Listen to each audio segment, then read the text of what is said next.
broken this ceasefire. He killed our people, and he didn't exchange prisoners. We signed the exchange of prisoners, but he didn't do it.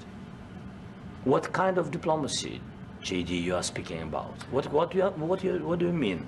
I'm talking about the kind of diplomacy that's going to end the destruction of your country. Yes, but if you Mr. President, with respect, I think it's disrespectful for you to come into the Oval Office and try to litigate this in front of the American media. Right now, you guys are going around and forcing conscripts to the front lines because you have manpower problems. You should be thanking the president for trying to bring an end to this conflict. Have you ever been to Ukraine that you say what problems we have? I have been to. Count one. I've actually watched and seen the stories, and I know what happens is you bring people, you bring them on a propaganda tour, Mr. President. Do you disagree that you've had problems bringing people into your military? And do you think that it's respectful to come to the Oval Office of the United States of America and attack the administration that is trying to prevent the destruction of your country? A lot of questions. Let's start from the beginning. Sure. First of all, during the war, everybody has problems, even you, but you have nice ocean and don't feel now, but you will feel it in the future. God bless. You don't know that. God bless. God bless. You will not have a war. Don't tell us what we're going to feel. We're trying to solve a problem. Don't tell us what we're going to feel. I'm not telling you. Because you're in no position to dictate that. That's Remember exactly what this. You're in no position to dictate what we're going to feel. We're going to feel very good. You will feel influence. We're going to feel very good and very strong. You will feel influence. You're right now not in a very good position. You've allowed yourself to be in a very bad position, and he happens to be right about it. From the very beginning of the war. You're not in a good position. You don't have the cards right now. With us, you start having cards. But right now, you don't. You're playing cards. You're playing cards. You're gambling with the lives of millions of people. You're gambling with World War III. You're gambling with World War III. And what you're doing is very disrespectful to the country, this country, that's backed you far more than a lot of people said they should have. Have you said thank you once? This entire meeting? No, in this entire meeting, have you said thank you? You went to Pennsylvania and campaigned for the opposition in October. Offer some words of appreciation for the United States of America and the president who's trying to save your country. Please, you think that if you will speak very loudly about the war, He's not speaking loudly. He's not speaking loudly. Your country is in big trouble. Can I Wait a minute. No, you've done a lot of talking. Your country is in big trouble. I know. You're not winning. You're not winning this. You have a damn good chance of coming out okay because of us. Mr. President, we are staying in our country, staying strong from the very beginning of the war. We've been alone, and we are thankful. I said thanks you haven't in been this alone. cabinet, you and haven't not been only alone. in this cabinet. We gave you, through this stupid president, $350 billion.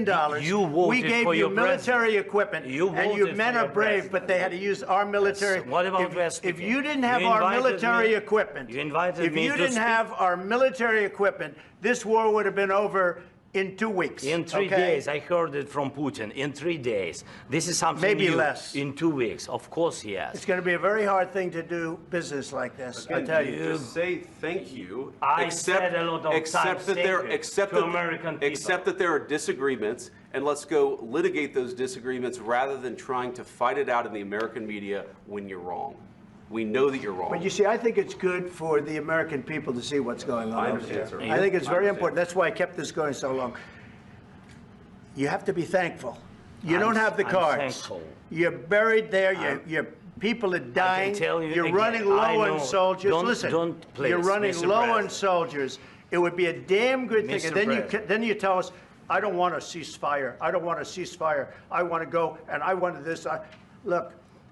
If you could get a ceasefire right now, I tell you, you take it so the bullets stop flying and your men stop getting killed. Of course, we want to stop the war. But you're saying you don't want a ceasefire. But I said to you, I want a ceasefire. With guarantees. Because you'll get a ceasefire faster than an agreement. Ask our people about ceasefire, what they think. That wasn't with me. For you that wasn't with me.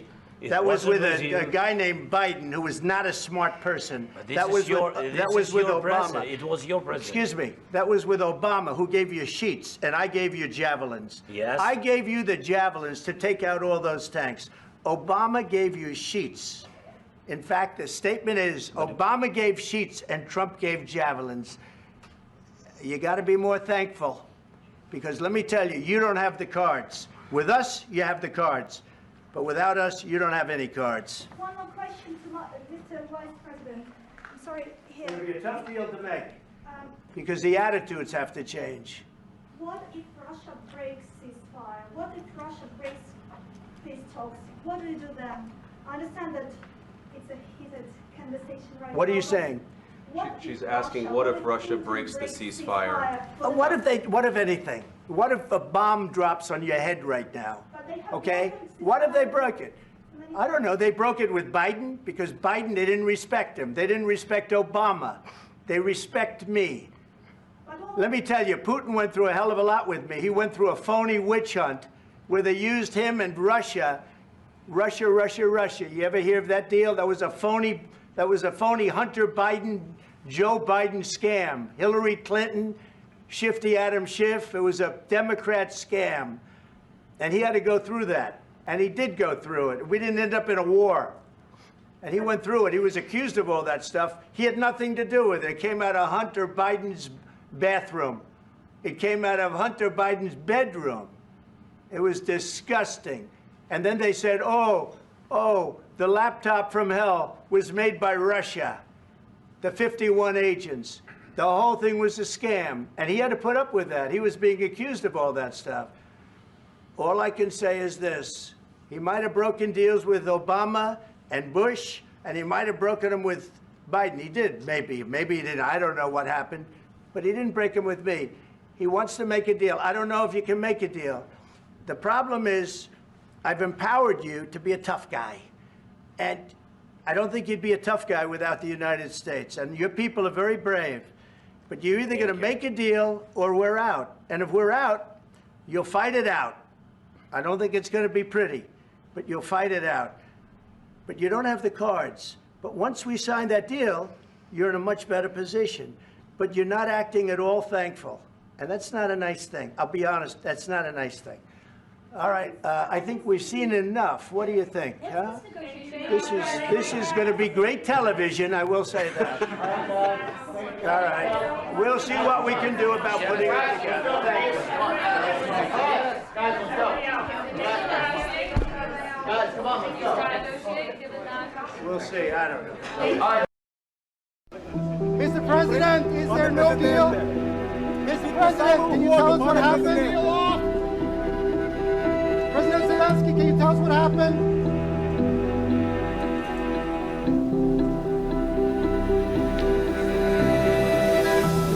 Андрій Борисович, чи підписали угоду?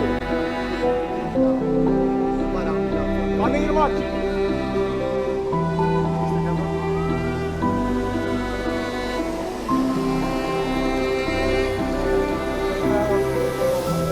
Zelenskyy,